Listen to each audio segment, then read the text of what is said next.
Halo Sobat Football Lovers, kembali lagi di channel Bal News 2. Nah, kali ini di channel ini kami membahas berita seputar olahraga sepak bola. Dari mulai berita timnas Indonesia, informasi Liga Indonesia, informasi Liga seputar internasional.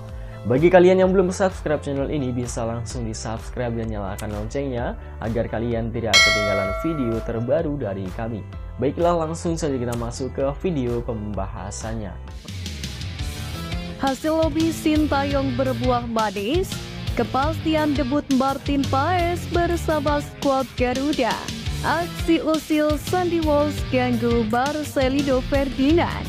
Simak informasi selengkapnya hanya di Garuda Space Update.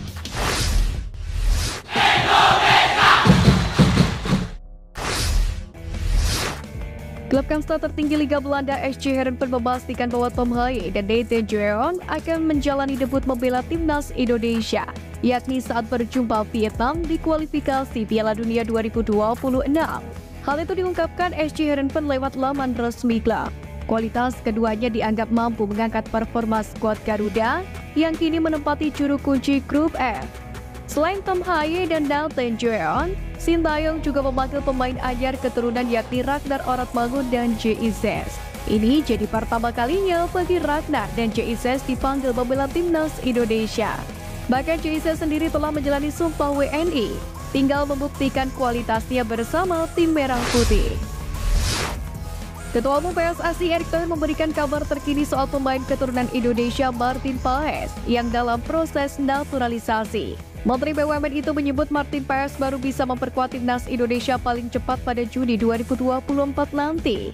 Erick Thohir menyatakan Martin Paes belum bisa melakukan pengambilan sumpah warga negara Indonesia dalam waktu dekat ini, sebab sang kiper masih harus menjalani rangkaian regulasi FIFA. Hal itu membuat kiper keturunan Indonesia tersebut tidak masuk ke dalam daftar 28 pemain yang dipanggil membela timnas Indonesia untuk melawan Vietnam. Selain itu, alasan lainnya mengapa Martin Paes tidak bisa bergabung dalam waktu dekat ini, karena kompetisi sepak bola di Amerika Serikat atau MLS baru saja memulai musim baru. Klub yang diperkuat oleh Martin Paes, FC Dallas, untuk sementara ini ada di posisi 6 dengan mengumpulkan 3 poin dari 2 laga.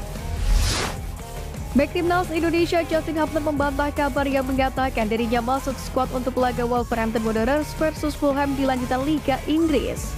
Hal ini ia tegaskan lewat Instastory berbayar miliknya. Sebelumnya di stories Instagramnya yang berbayar, Hubner mengaku bakal ada berita besar minggu ini. Awalnya, sejumlah pecinta sepak bola tanah air memprediksi Hubner bakal pindah klub, mengingat setelah unggahan di atas, ex-bek timnas Belanda U20 itu mengunggah foto banyak koper.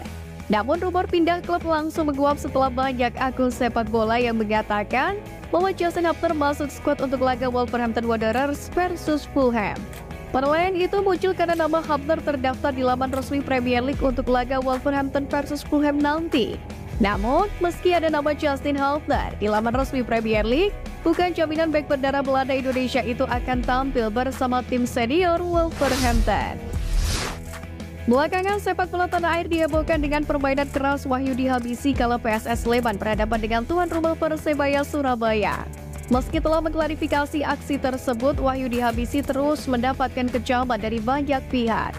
Namun di tengah banyaknya kecaman terhadap Wahyudi Habisi di jagat maya, beberapa netizen justru menunjukkan kelakar-kelakarnya di sosial media X atau Twitter.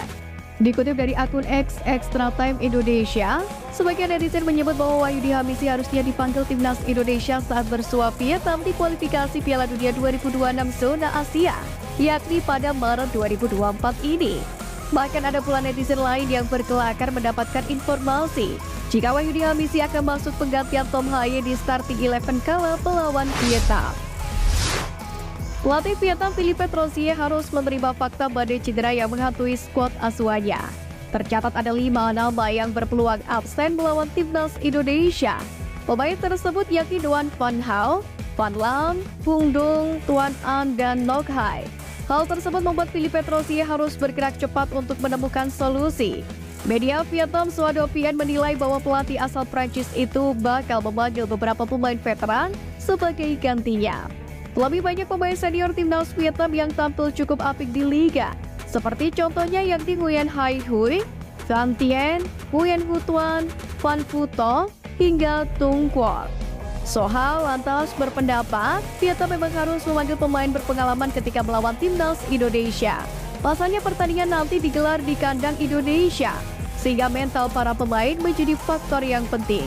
Terlebih skuad Garuda sendiri telah memanggil para pemain keturunan anyar yang akan menambah kualitas racikan Sintayong.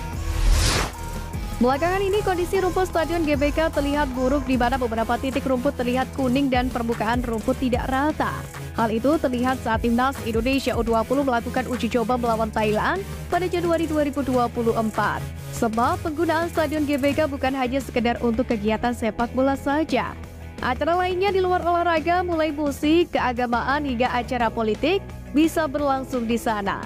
Menanggapi hal tersebut, pengamat sepak bola Kesit Budi Handoyo mengingatkan pentingnya kualitas rumput lapangan dalam pertandingan sepak bola. Ia mendorong agar tak ada penggunaan GBK sampai laga timnas Indonesia versus Vietnam nanti. Bung Kesit menilai dalam 2 pekan rumput sudah bisa kembali baik, asalkan tidak digunakan untuk hal-hal yang sifatnya mengumpulkan massa di satu titik bagian dalam lapangan. Bek Persib Bandung Nick Kuipers menyambut baik 3 pemain keturunan yakni Ragnar Oratmangun, Martin Paes, dan Tom Haye yang akan menjalani debut bersama timnas Indonesia. Sebab keempatnya sempat merasakan atmosfer Liga Belanda. Kuipers mengakui bahwa di Belanda banyak pemain yang memiliki darah Indonesia.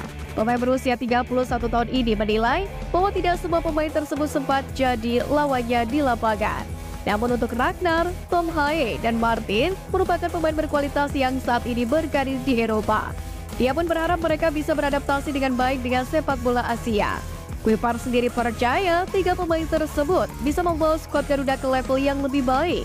Dia juga berharap timnas Indonesia mendapatkan prestasi yang lebih baik di masa depan. Bek timnas Indonesia Sandy Walsh menggoda Marcelino Ferdinand dan Rafael Struijk saat makan malam bersama. Dalam candaannya itu ia menyebut Marcelino sebagai orang asli Indonesia. Ia pun menilai gelandang milik KMSKDZ itu merupakan asli orang Indonesia karena menikmati hidangan asli tanah air. Usai menggoda Marcelino yang asik menyantap makanan, Sandy pun lantas menggoda Rafael Struijk. Bahkan menyerang timnas Indonesia itu tak tahan dengan keisengan Sandy Walsh dan sempat menyembunyikan senyumnya. Diketahui dalam acara makan bersama tersebut juga dihadiri oleh para penggawa Garuda yang berkarir di Eropa dan Belanda. Bahkan Sintayong sendiri hadir dan membagikan momen kedekatan tersebut lewat unggahan akun Instagram pribadinya. Ketua Umum Persatuan Sepak Bola Seluruh Indonesia atau PSSI Erick Thohir menyatakan kepuasannya atas pelaksanaan uji coba video assembly referee atau VAR yakni pada final Elite Pro Academy atau EPA U20 yang berlangsung antara Persis Solo U20 melawan Persita Tangerang U20 di Stadion Manahan Solo. Dalam pertandingan yang dimenangkan oleh Persis Solo dengan skor 3-1 ini, penggunaan VAR dinilai sebagai langkah positif menuju peningkatan standar kompetisi sepak bola tanah air. Etos sapaan akrabnya menekankan pentingnya VAR sebagai bagian dari standar kompetisi sepak bola profesional yang baik. Dalam uji coba ini, sebanyak 8+2 kamera digunakan untuk mendukung implementasi VAR yang berlangsung hingga April dalam 13 hingga 16 pertandingan.